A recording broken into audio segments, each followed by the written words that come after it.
As a career counselor, many days I would have people walking in my office and asking me, Purvi, the automation is really taking a lot of jobs. There are a lot of jobs which are getting obsolete. In such situation, what can we do to safeguard our career? What can we do to ensure that we have our jobs always? What do you think I would say at that point in time? Do you think I would tell them, yeah, it will be alright, don't worry? No, right? Not really. I need to ensure that I give them a logic which they understand and then they act upon it so that they can really grow in any market condition and they can have a job of their choice and do whatever they want with their life. So in such cases, when a person walks in and says, I am really scared, think of your situation if at all you had been ever in that situation where you were scared, will I lose my job? Will there be a situation where the position that I have will become obsolete in my company? What really could be the natural response in this particular situation is, do you have a list of safe jobs? So people would actually go on Google and search, are there any safe jobs which will be there forever in the market? But the problem is that there are no safe jobs. There is no concept of safe jobs which actually exist in today's times. How do I know that?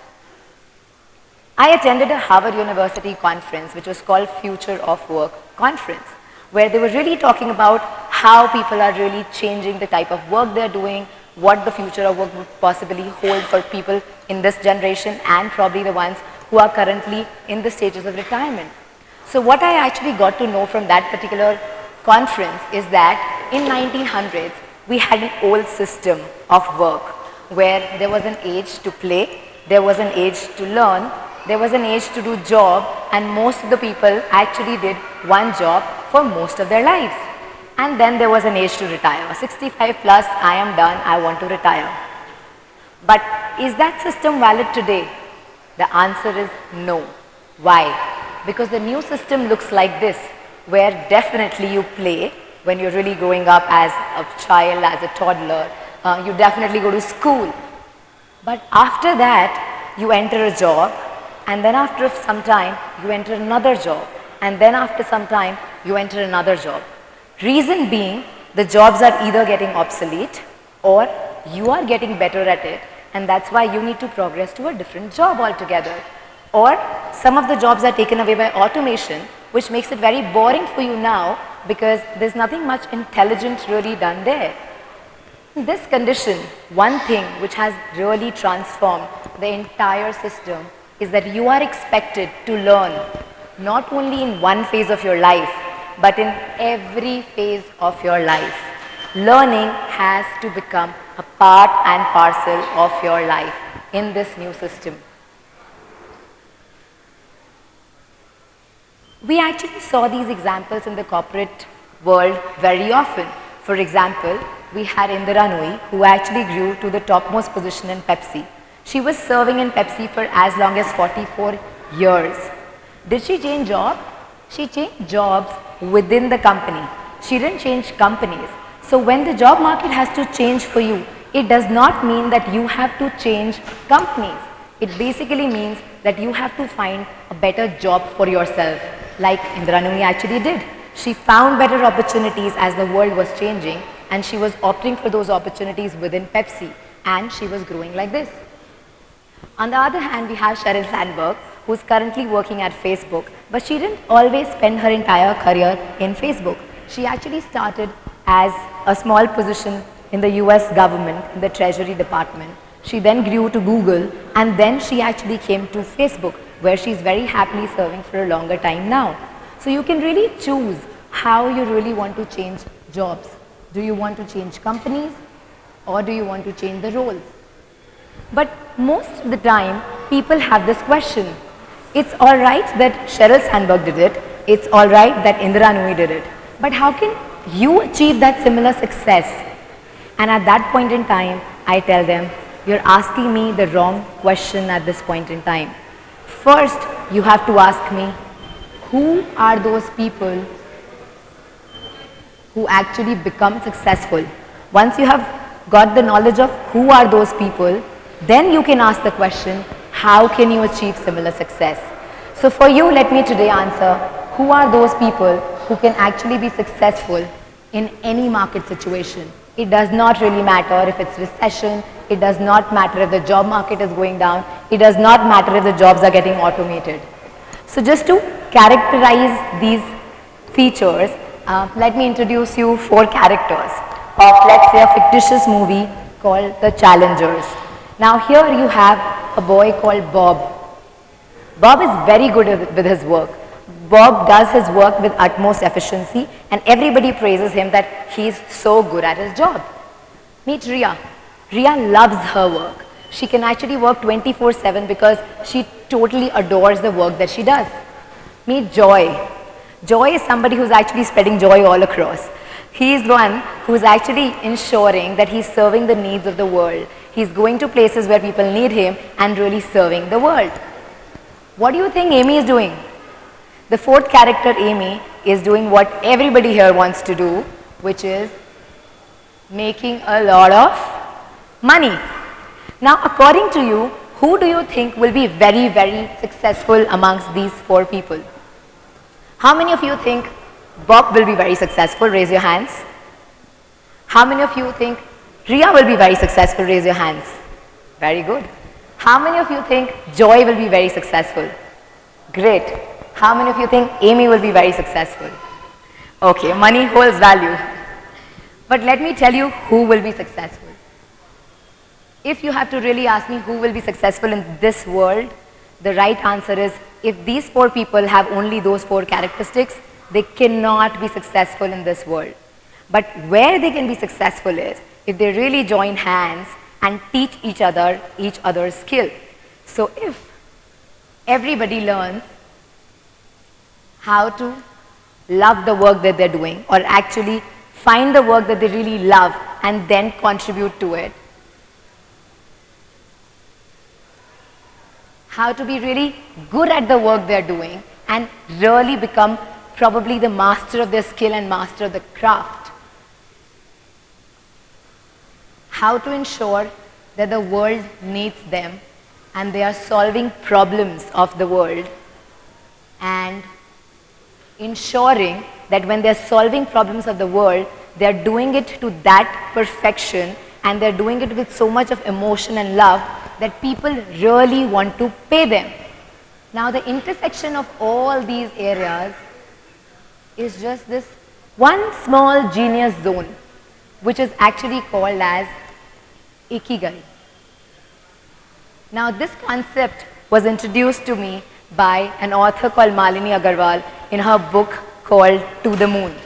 And from that day, I understood that if somebody is really working at that zone called Ikigai, he or she can really be very, very happy in the work, can really do good, can really serve the world, and most important, make as much money as they want to really make. So I call this Ikigai zone as a genius zone. Now, what happens is most of the people are afraid to really find out how to get to that genius zone. So I really had to craft a strategy and figure out how do people really reach the genius zone. Now I will tell you first of all what is the most common way of people trying to find their genius zone. And I'm sure a lot of you will relate to me here. How you find a job? You will see a job profile and then you will see the salary description. If the salary is high enough, it is categorized as a good job and you might apply for it. If the salary is low enough, even if it is something that you really love to do, it might actually fall in the second priority. So most people would start the journey to reach their Ikigai point through the circle of what they can be paid for. Then once they have entered that job, they try and becoming good at it. A lot of times they really don't like it and love it, but because they're doing it so many times, they definitely become good at it. Some of them are lucky enough to fall in love with it. Although initially they did not really like it, but later on they fell in love with it because they had been doing it for so much time. And then they find out avenues of really serving the world needs dependent on what exactly they are getting paid for, what they are good at, and what they can love. Trust me, this is the longest route to find your Ikigai point. Can I tell you the shortest route now? Alright. So this is definitely not the route that you want. The route that you want starts from what the world needs. When do you really get paid? You get paid when you're really solving the problems of the world. It could be going to a client and saying, okay, I can solve this problem and make money. It could be going to an employer and saying, I can solve this problem for you on a routine basis and make money there. So technically, you really get paid when you solve problems. Now, the shortest route to find your Ikigai is do your best to serve the world. One morning, get up and say, I have everything on this planet Earth. I have money, fame. Imagine for a minute, you have everything. Money, fame, family, relationship, jobs, everything. But today, I have a day to do something which I really like, enjoy, where I can really serve the people. The activity that you will choose that day will possibly bring you closer to what you really love to do. What is really your genius zone, where you can possibly be so good that you'll be working and helping people solve problems, but you will not really do it as a work. It'll be like, hey, that was so easy for me. Now, when you really start at that zone from what the world needs, you find out what you love to do. Because in certain situations you will find you saw a problem and you were in the service mode today. So at that point in time, you'll be so helpless not to help that person because you feel it's so easy for me, let me just go and help that person. Now the moment that happens, you realize that you're in love with that particular activity or problem solving methodology or the problem that you can really commit for. Now, you can be really good at it. You can ensure that you have people around you, support systems around you, learning systems around you to make you even better at that art. So something that you were really enjoying and learning and living by, you actually become better at it. And now, if you ask people to pay you for the same thing, the magic happens. Now, you really have everything meet and you are at your genius zone and Ikigai zone. Once you have arrived at your Ikigai zone, which is after you have found what the world needs, you found what you love, you become good at it, you start making money out of it, and you land at the Ikigai zone. Now what happens at the Ikigai zone? How you actually can say that, okay, Ikigai zone is a safe zone. Ikigai zone is a safe zone because there's a rocket waiting at the Ikigai zone for you. Now what does a rocket do? Rocket really goes at a very, very high speed, right?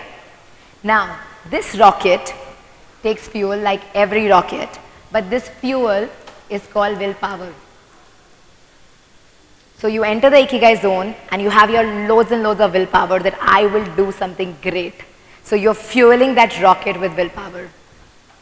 You actually also have coaches on that particular zone and you have a mentality to have support from coaches, ask people what exactly could be the best idea.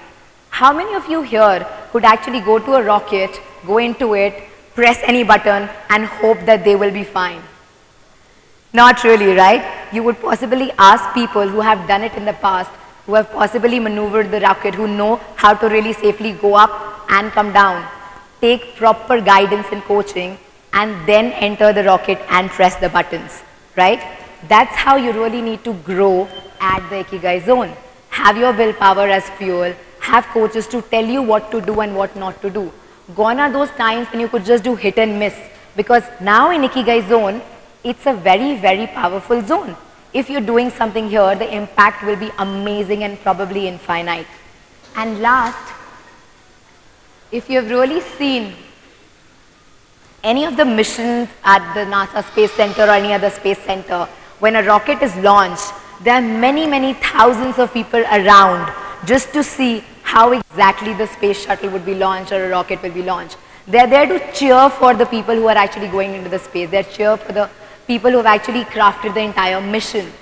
Now, that community helps them to calm their nerves down because they know that they're going in rocket. It is an overwhelming feeling, but the community really supports and literally pushes them to do their best and tells them that if you fall, we are still there for you. We will take care of everything that you really want. Now in that situation, with willpower, coach and community, the rocket takes a very, very, very high speed of growth. And with rapid growth, you go up, and now the fuel gets finished at some point in time, right? When the fuel finishes, you step out of the rocket and you see, hey, the world has really changed. I took a really long journey. I really enjoyed my journey. And at that point in time, you look back and you say, wow, the world has changed. So the point has come to really reassess where the world is. So you go back to that entire circle of Ikigai. You find what the world needs, the new world, what it needs out of you. What do you love out of the things that the new world loves and needs? And what is it that you can be good at, and what is it that you can be paid for? So you technically do that entire journey of the world needs, what you love, what you are good at, and what you can be paid off to reach another Ikigai point, which is your new Ikigai point. And as you know, again, there is another rocket waiting for you to take you on a high-speed growth rate. And you go there. Now this journey actually explained me the quote that I had actually heard and read way back in my childhood, where they said, success is a journey, not a destination. And that now is so clear in my head that I understand what exactly needs to be done. Now what happens after 3 rocket journeys? You have gone through 1 rocket journey to the second to the third. You've had adventure, right? Most of the people enjoy the rocket journeys. And after the 3rd journey, you basically step down and think. That point in time when you really thought that jobs are going, jobs are becoming obsolete, that automation is coming up, technology is taking jobs, will I be secured enough? Was that really a problem point? Was that really a negative situation? Was it a point where you could actually just say that, hey, I'm in such a bad shape here, the job market is not working, the automation is killing job? Was it that bad? Or was it really good that it happened? Because that is the reason you got to do 3 rocket journeys, and you got to understand that nothing but that feeling of success becoming a journey and not a destination. But before you decide that if that situation was bad with jobs going away or jobs automated enough, was bad or was good, I want you to just get to you one more comment and one more quote which says, pessimists are intelligent, but optimists are rich. So you decide who you are, and I rest my case here. Thank you so much.